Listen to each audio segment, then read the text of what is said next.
I'm here with Alexander Mercouris, editor-in-chief of the Duran. Alexander, let's talk about Joe Biden, but let's not talk about creepy Uncle Joe and all the groping and touching that's hitting the news wires pretty much just everywhere, all over YouTube, all over the internet. Let's talk about Joe Biden, Hunter Biden, and Ukraine. Now, both me and you, actually, we watched this story back in 2015 after the Maidan. We wrote many articles about this during that time period. And when we first started the Duran, many articles about what was going on in Ukraine, especially East Ukraine. We have Hunter Biden. We have Kolomoyskyi. And that's a name that is now popping up again given the elections. And we also have a Cyprus company, Burisma, located in Limassol. We have, we have a close family friend of John Kerry's involved in all of this. Alexander, this is really becoming, I think this could become a very big story if people really start to dig around. What's going on here with Joe Biden? Yeah, it should have been a huge story. Now, what has happened is that Hunter Biden was involved. I should correct that, is involved in trying to get himself a piece of the cake in Ukraine. I mean, he was involved in doing all sorts of deals in Ukraine with various gas companies there. And he was one of the people who was out, that's to make a lot of money. Now, Hunter Biden is, of course, Joe Biden's son. At the time when all this was going on, which is 2014, or rather at the time when we first learned about it, which is in 2014, Joe Biden, his father, was the vice president of the United States. But he wasn't just the vice president of the United States. He was the Obama administration's point man in dealing with Ukraine. He was the person who was giving instructions to people like Jeffrey Pyatt, who was the US ambassador in Ukraine, and also he was involved with Victoria Nuland, who was at that time the Assistant Secretary of State for European Affairs, who was also active in Ukraine at that time, supporting various Ukrainian politicians. What was not widely known was that as Joe Biden was lobbying heavily in Ukraine, his son had financial interests there, and not just his son, but one has to wonder whether Joe Biden himself might have been involved. Now, Joe Biden played a very, very big role in dissuading former President Yanukovych of Ukraine, the president who was overthrown in the Maidan coup, from cracking down on the Maidan protesters. And he was a very big supporter after the coup of the Maidan government. And of course, another of the people who was heavily involved in the Maidan government for a time, and who became the governor of one of the major provinces in eastern Ukraine, and who played a very, very key role in the Maidan events, and then in the subsequent war that was fought in eastern Ukraine, was this extraordinary oligarch, Ihor Kolomoyskyi, whom you mentioned. So we have this situation where Joe Biden was involved in engineering the overthrow of the Ukrainian government and its replacement with a different government, where his son was involved in getting economic concessions and pursuing financial interests and gas concessions in eastern Ukraine, which benefited from that overthrow of that government, and where Kolomoyskyi, this deeply corrupt and frankly very dangerous businessman, who is widely believed to be one of the most ruthless political operators in Ukraine, was also involved in all of that. And now it's all coming apart because we've now found out from various pieces of information, it'd be interesting to find out how, that Joe Biden was actually, after the Maidan coup, he was actually putting pressure on the Ukrainian government, the new Ukrainian government, the one that he brought to power, that he's engineered, he played a role in bringing to power. He put pressure on them to sack the Procurator General of Ukraine, that's the Ukraine's equivalent of its Attorney General, its chief law officer, who was busy investigating the various companies in which his son, Hunter Biden, was involved. Now, to me, this is all, shall we say, well, I'm going to pick my words very carefully now. It is all very interesting. It reeks of conflicts of interest. I am sure some will say that there is at least the appearance of possible corruption there. And it certainly looks like something that should repay investigation. But it seems to me that Joe Biden, who was one of the most extreme hardliners on Ukraine, and still is, has a personal interest in Ukraine through his son, which he has never properly declared, and it's time that he should do so. Mm-hmm. Yeah, the prosecutor general's name was, I'm looking at an article right here, was Shokin. That was the prosecutor. And actually, Joe Biden gave a speech in 2016 where he actually did say, I quote, "Well, son of a bitch, he got fired." And they put in place someone who was solid at the time. So Joe Biden was actually bragging how he was successfully removing General Viktor Shokin, which is incredible. And this is reporting done by John Solomon and from The Hill, and Peter Schweitzer, who wrote Clinton Cash. He's digging into what Biden has been up to. And it's an incredible story. And,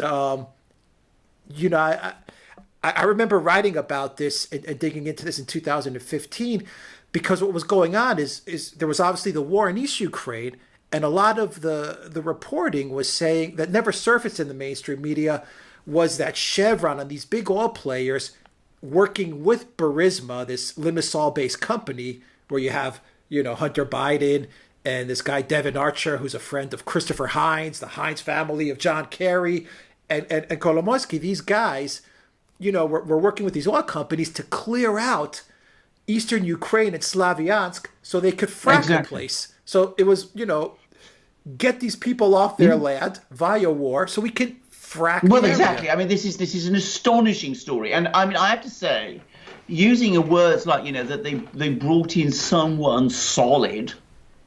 Solid in what respect? I mean, to me, Biden's actual words. I mean, I find that, frankly, extremely sinister language. I mean, to me, that suggests not just someone solid, but someone reliable, someone we can trust to look after our interests. And that, it seems to me, is what happened. So we had a war in eastern Ukraine. We had a change of government in Ukraine itself. We had a massive conflict there. And it seems that the person in the United States, Joe Biden, the vice president, the person who, as I said, played a key role in organizing all of these events, had a direct personal interest in, a direct financial interest through his son, which he has never admitted to, or publicly, or properly declared. And to me, this is really quite extraordinary. And obviously, it pays for investigation, and good for John Solomon on The Hill for actually digging up all of this and asking these questions. They should have been asked long ago, and it's good that they asked now. I mean, can I make a further point? We've been hearing so much over the last few years about the supposed contacts between Donald Trump and various Russian businessmen, and they have amounted to nothing. Nothing. Absolutely nothing of any significance has come out. I mean, there have been stories about Donald Trump obtaining loans from Russian businessmen and all that. Nothing of that kind has happened.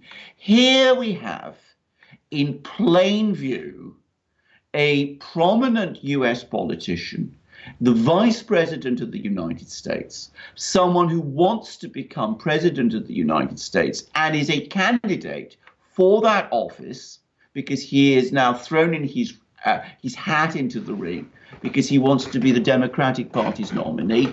And we see him deeply involved in all sorts of activities, dubious activities in eastern Ukraine, with his son involved with the likes of Kolomoyskyi and at the same time, as I said, involved in a war in eastern Ukraine, or at least with interests there. And can I say, when I say that Biden was the point man, I mean, I can remember a time when he was talking to the former president of Ukraine, Yanukovych, during the Maidan. And Yatsenyuk.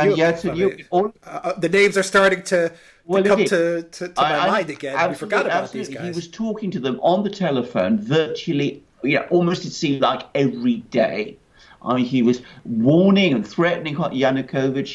He was encouraging Yatsenyuk. He was interfering in Ukrainian affairs, and doing so, as I said, while having a direct stake and interest in that country. And I think if the American people really care about the entanglements of their political leaders with corrupt people like Kolomoyskyi is universally believed to be, then it's high time they ask questions of Joe Biden and of Hunter Biden and of all this crowd of people. I mean, you mentioned John Kerry, but, all sorts of other people, about what really happened in Ukraine in 2014.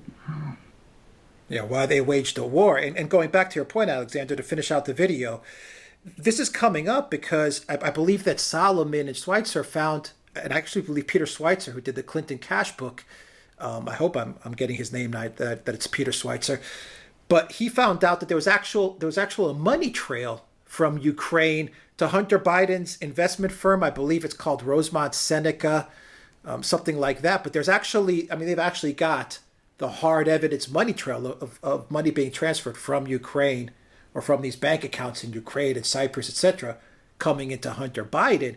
And before you answer, there's also, because you made an interesting point, why is this surfacing up again? Molly Hemingway of The Federalist was also on this way back. But why is this story now? How come these people didn't chase it up then? And why is this story now all of a sudden Well, it's surfacing? a very good question because, of course, I'm sure there are many money trails. And Molly Hemingway's an Absolutely. excellent I'm sure we're going to see many, I'm sure there are going to be money trails, and I'm sure people are going to be hot on the trail of them. Why is it coming to the fore now? I think there's two reasons. One is, of course, that Joe Biden has now moved into prominence because he's angling to become president of the United States, and he is seen as a potential Democratic candidate for that office. So obviously, he's in the frame for that reason. People are interested in him. People want to talk about him, and they're looking into his past. But I am going to make a guess, which is I also suspect a lot of people on the sort of, center-right part of the US political spectrum have had to bear 2 years of allegations about Donald Trump over the course of the Russiagate thing. And now that those allegations have collapsed, because they have collapsed, Mueller has said there was no collusion of any sort, they're now asking questions, finally, of the Democrats. They're able to go on the offensive. They're able to look at what prominent Democrats like Joe Biden and Hillary Clinton, who also had connections with people in that part of the world, and all sorts of other people in the Democratic Party were involved in. And I think this is the beginning, if you like, of the pushback after Russiagate. I'm going to add something else, which is, of course, all the allegations we heard about Donald Trump had no basis in fact. These allegations that we're hearing now about the Bidens, Joe Biden and Hunter Biden, are based on fact. Hunter Biden was actively involved in obtaining gas concessions in eastern Ukraine. There's no question about it. Joe Biden was involved in all the political activities involving the change of government in eastern Ukraine. And as you correctly say, we have his own words about the role he played in getting the Procurator General of Ukraine removed from his office. So whereas with Donald Trump, there was no there, with these people there is. If proper investigations get underway, all sorts of difficult questions are going to be asked, and it will be very, very interesting to see what answers, if any, the Bidens and so many other people who are involved in Ukraine, what sort of answers they're able to give. Not just, of course, Joe and Hunter Biden, Hillary Clinton and the Clinton Foundation, the Podestas. Great point. Even Manafort, all of them. Yeah, I was just about to say the same thing. I bet you if you go from Biden and his activity in Ukraine during the Maidan coup, all the way to how Ukraine was working very, very hard to get Hillary Clinton elected. I'm sure there's a lot of dots that can get connected. Absolutely. If people want to ask the questions and start, burrowing through the information. I mean, there was even a report recently, by the way, that there was an investigation in Ukraine itself about Ukraine's role in getting Hillary Clinton elected, and that apparently there'd been pressure on Ukraine to actually close that investigation down. So, I mean, there's pressure coming from the United States, I should make it clear. Now, I don't know very much about that, and it's not been fully confirmed, but I think that there's an awful lot going on there, and it will be very, very interesting to see it all be properly investigated, and for that investigation to be followed through. I mean, it needs someone to start looking and asking the relevant question. What a pivotal event the Maidan coup was when you look back on it. Victoria Nuland passing out cookies, F the EU, Pyatt, the war in East Ukraine, all of it leading up to today. Absolutely. All of it leads up to Absolutely. today. Absolutely. And of course, we're seeing how it's all unraveled. I mean, firstly, we've had this terrible conflict in Ukraine. We've had all the violence. We've had all the corruption. We've had the collapse of Ukraine's economy. We've had the secession of Crimea. We've had all this crisis in eastern Ukraine. And we've also seen the way in which the crisis in Ukraine became internationalized and led to this collapse in relations between the United States and Russia, which has never recovered. And Europe and Russia, and how that triggered all the sanctions wars that have been waged against Russia ever since, with counter sanctions by the Russians against the Europeans. So that event was a pivotal pushed event. Russia to China. I mean, exactly. Everything just.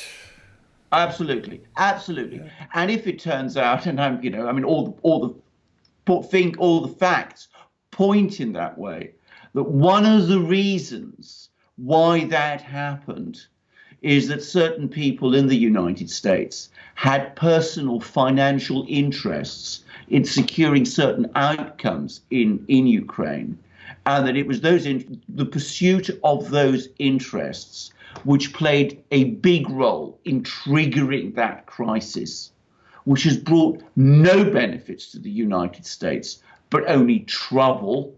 Then all I can say is that is another huge reason why this thing should be investigated properly. Well put. Alexander Mercouris, Editor-in-Chief of the Duran, thank you very much. Guys, if you like this video, click on the subscribe button down below. Click on that notifications bell to get notifications every time we push out a new video. Visit the Duran shop, buy a t-shirt, help support the Duran. That helps us out a lot. In the description box down below, you will find links to our PayPal and Patreon pages. Please donate to us. That also helps us out a lot. And you can follow this video on audio format. Go visit us on iTunes and SoundCloud. Follow us there as well. Don't forget, go to theduran.com and see all the articles that Alexander is linking up to every day. Alexander Mercouris, Editor-in-Chief of the Duran, thank you once again. Until next time, everybody, take care.